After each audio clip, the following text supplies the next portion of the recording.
Looks pretty murky out there. Hey. Looks pretty murky. But it's bumping.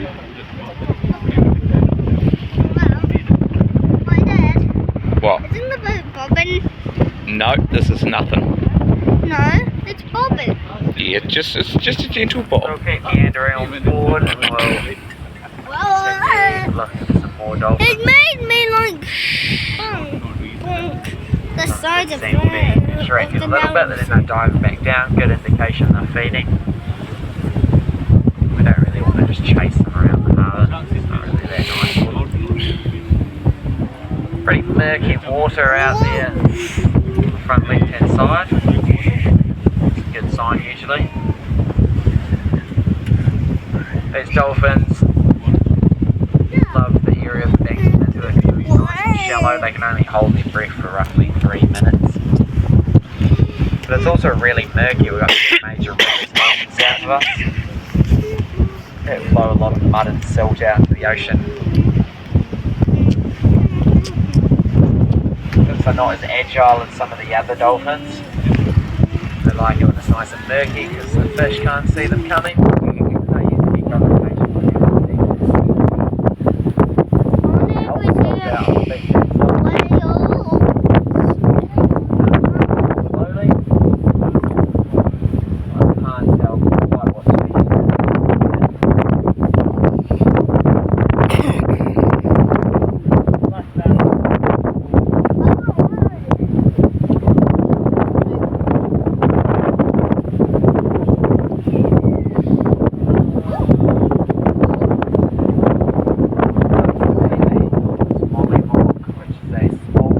Size albatross.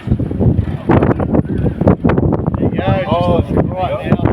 Small's not really the first word that comes to mind when you see that colour.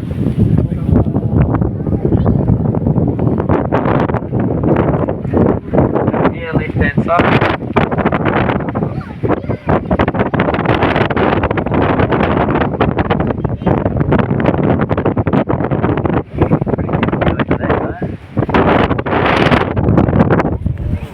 Being a real flirt. Bird. I'm just looking for the smallest people on board to eat. Oh no! Yeah, look at you, mate. Oh no, mate. Oh no. I'm flying Actually, share something in common with our wee dolphins. And that's how they sleep. So dolphins are classed as conscious breathers.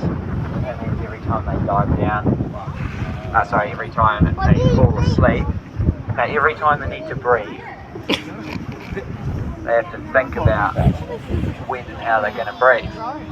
We're unconscious breathers, so that's good. I mean, if we fall asleep, we continue to breathe, which is rather ideal. So the way the dolphins get round is they turn off half their brain at any one time. They use the other half to maintain basic motor function. Swimming, looking out for predators. They'll swim along the tight pod, give some rest. They can either wake up entirely, switch sides, and sleep can last 30 seconds a minute. 5 minutes, 20. Completely up to them, they do it on demand. To share that with those albatrosses need some rest whilst in mid-flight, and that's how they really stay out at sea for up to 3 or 4 years, these albatross, without touching land.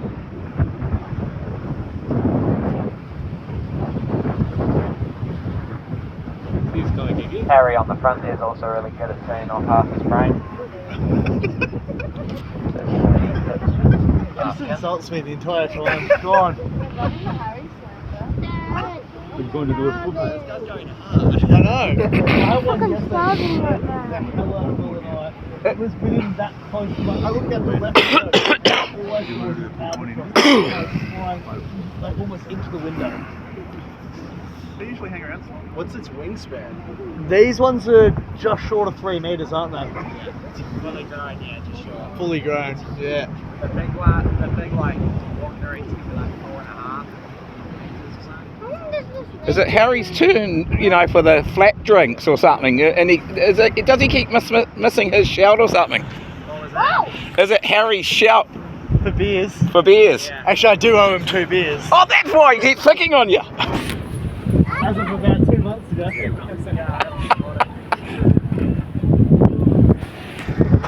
Ben, feed on. We made our way out to that murky water, so we'll have a look around here. Dolphins. Feet on the ground. Same, so you can echolocation. How that works, they have a wee 2 walk in hours. and Another hour. Hour out here. kind of a oil-filled sack known as a melon. And they kind of amplify these clicks out into the ocean around them. Those clicks then bounce off objects in the water, fish, the seafloor, boats, all that kind of stuff. Come back to them and they receive those clicks via a small unit on the jaw. The signals then sent to the brain and give them a pretty good 3D image of what these dolphins are so intelligent that they can keep these maps, these 3D maps.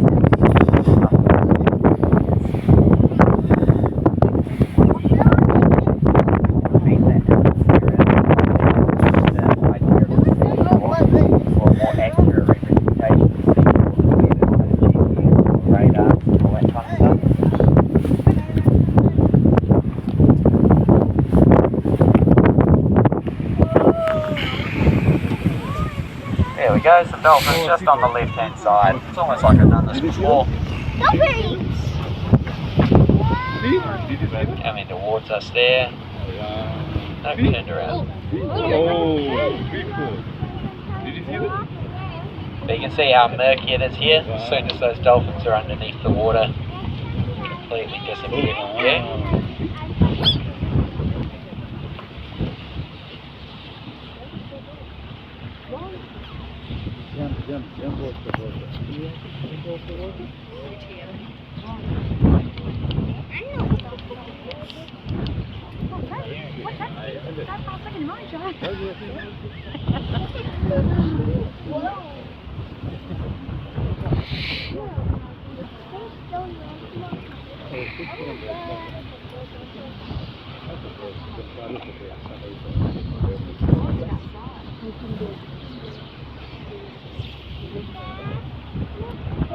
Time here, Georgia?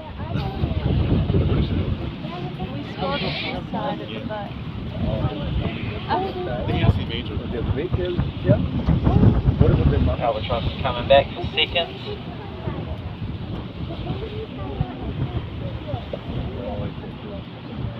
What about mama?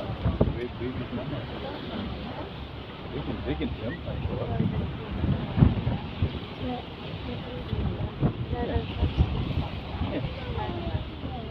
They all make Oh, jumped out.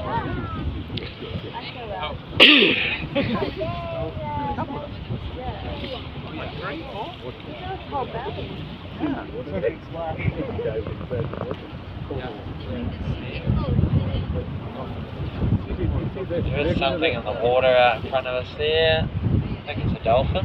Could be a seal. Oh, there as well. Front left hand side as we were looking. Yeah, got a couple of dolphins actually in that area.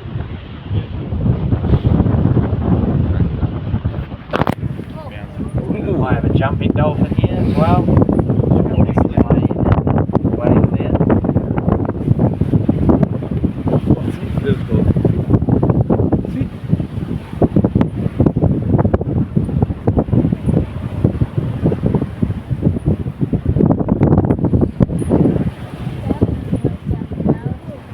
They're not jumping.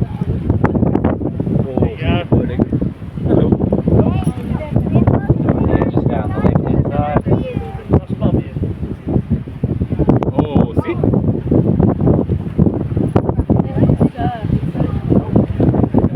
Little cats are spoiling.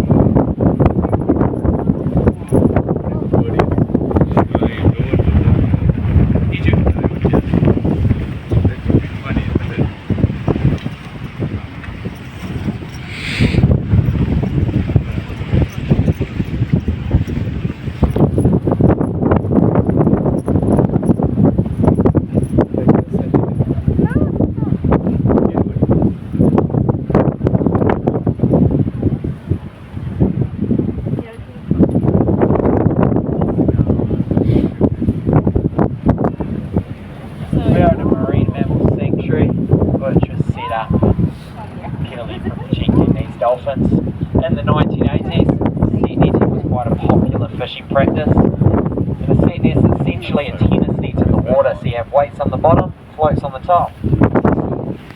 Became really popular around this time with the introduction of monofilament nylon, that clear plastic fishing line that you see.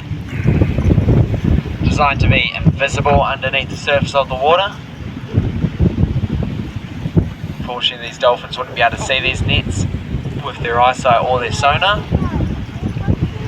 so they'd swim into them, become entangled, and they would drown for roughly 5 minutes. Unfortunately, these nets are responsible for close to 2/3 of the Hex dolphin population around New Zealand So I was like, I'm not even watching the dolphin. in roughly 8 years, so It's also it's not a great fishing practice for these dolphins. Keep going, just have a look. What's going on there? This one.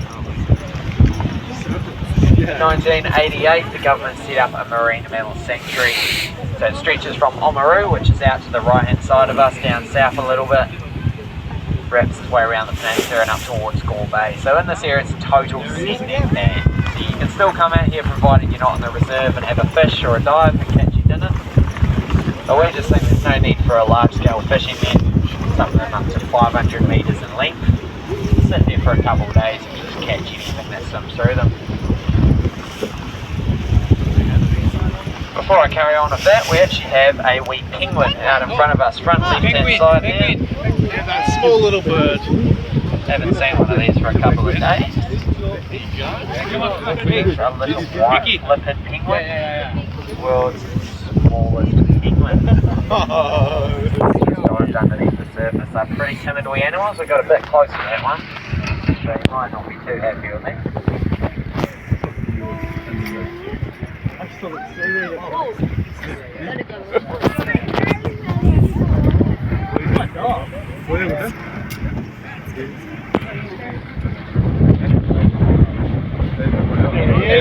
Pops up again, left-hand side. So this is a subspecies of the little blue penguins. Little blues are found all around New Zealand.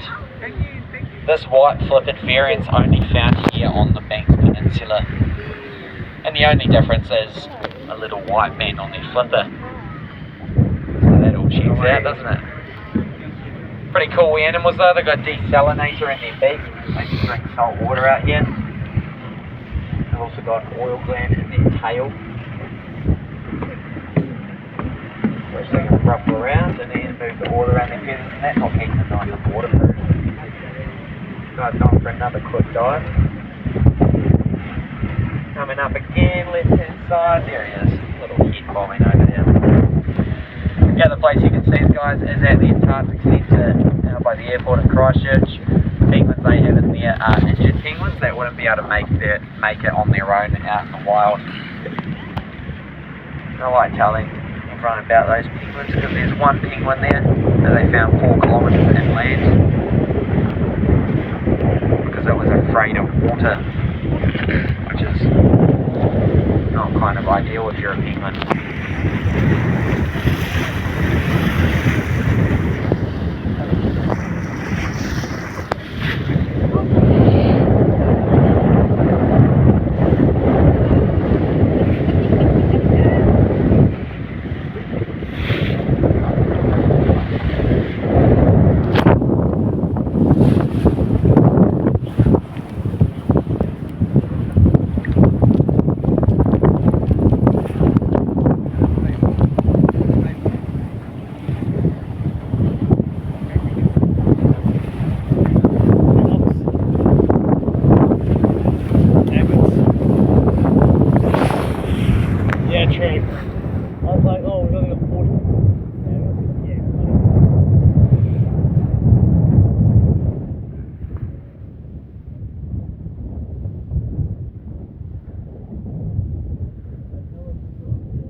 be a seal in the water as well. Oh, yeah? Have a seal out there. So, not a dolphin, unfortunately. Yeah, you're the rock there.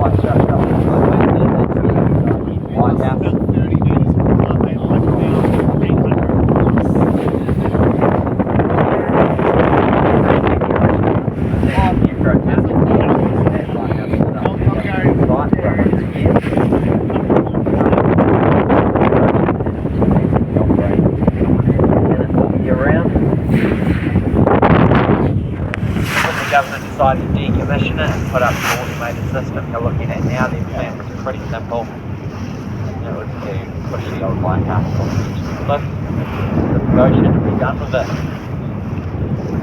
As you can imagine, the locals weren't too pleased with that idea. They gathered up some resources, funding from the government. Not really, they paid $1 for it. Cut into 3 separate pieces, trucked it to Akaro and rebuilt it on the site it stands today.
big, like I'm on my quite early this year.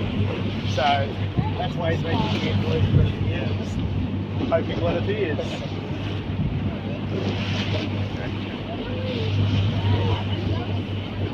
We'll be back in about 45 minutes.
This bay that we're in is known as Damon's Bay, home to quite a few colonies of the New Zealand fur seal, so we're just going to pop into this wee spot on the right hand side, have a look at them.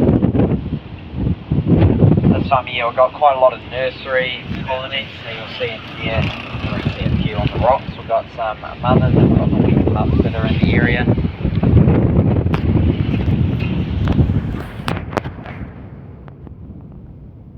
Pretty well camouflaged, but you can see a few moving here. And once you spot one, you spot the rest of them. Here's the baby. These are hunted to a near extinction by the Māori and the Europeans. They're hunted for their fur, for their blubber. It's quite common Oh, yeah. to have young furs with oats or hams. The blubber was used as a light of length, which is extremely quick burning. So it's completely inside.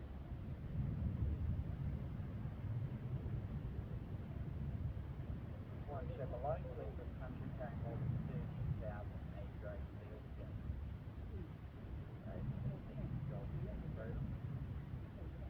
One quite close on the water there, we cut.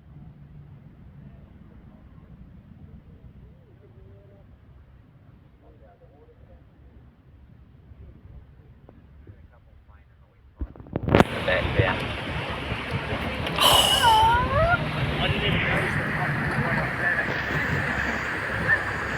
A couple higher up, so that these fur seal on the sea lion are the only seals that can rotate their front and their rear flippers. What that means, they can walk on the rocks a whole lot easier compared to things like true seals. There are species like leopard seals that are kind of seen only around the cold areas where there's ice. They can't walk around on land as easy, they flub around on their bellies at nice and sandy beaches. Just don't get quite agile as they want to. A whole bunch of seal pups having scraps up on the right hand side.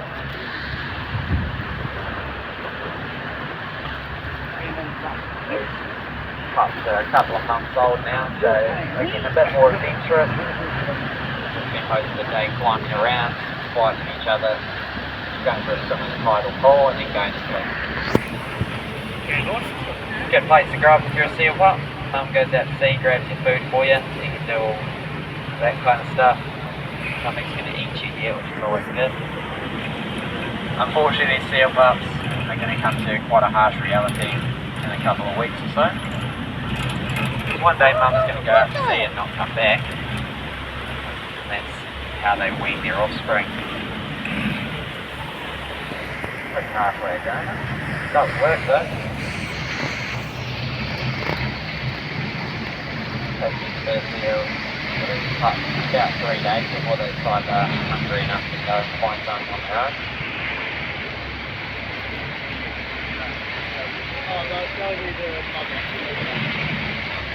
Dad, I got First section, you can see why these fur seals were hunted Yeah. for their fur. my. It's actually the second densest fur in the animal kingdom, second only to the sea otter. They've actually got 2 layers of fur, so it's kind of interlocked together.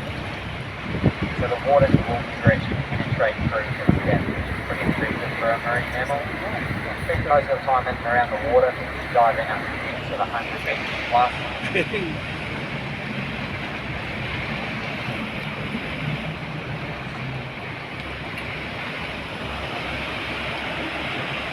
So these were the first animal in New Zealand to be a protected animal, even before the kiwi. Let's just do those low numbers.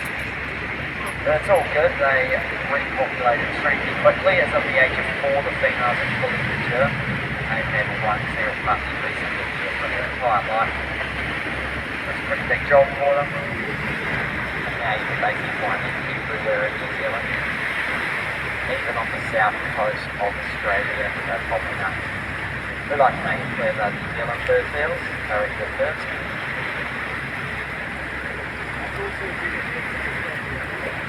This does go out to sea out to depths of 100 metres as mentioned. They'll chase a lanky fish in the middle of the night.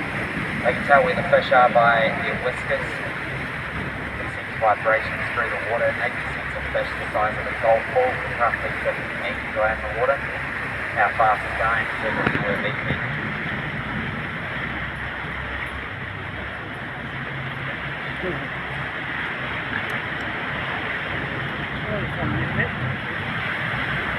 Pretty cool animals. Just the ocean version of a dog, really.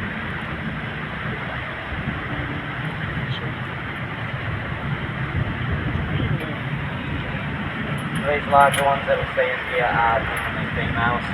The big bull males grow up to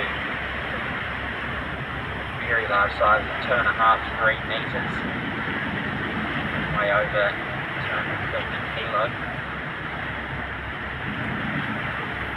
Pretty impressive. They're all down south at the moment. Over the winter they go back to a kind of seal fight club. Train themselves up, big and strong, fatten themselves up, and then they can come up to colonies like this, stake out their territory, hopefully have a girlfriend, or 2, or 13. Dad, I really want. Oh. Literally on that ball. The folding that 4 third seal is the female, that means it stands tall. I don't need it now. So I they fell kind of 3 arch times. their back, puff their cheeks out, and that's how they out. Let me see. The males do it a lot. It doesn't even quite work. And the cries you hear there from the wee little pups, it's just cry for their mums, so the mums can recognise which one is their offspring just by the sound of its voice.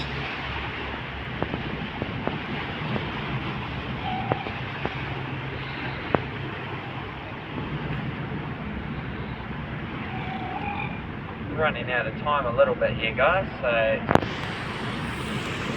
didn't keep a very good track of the time, to be honest, so I hope no one's got a bus to catch.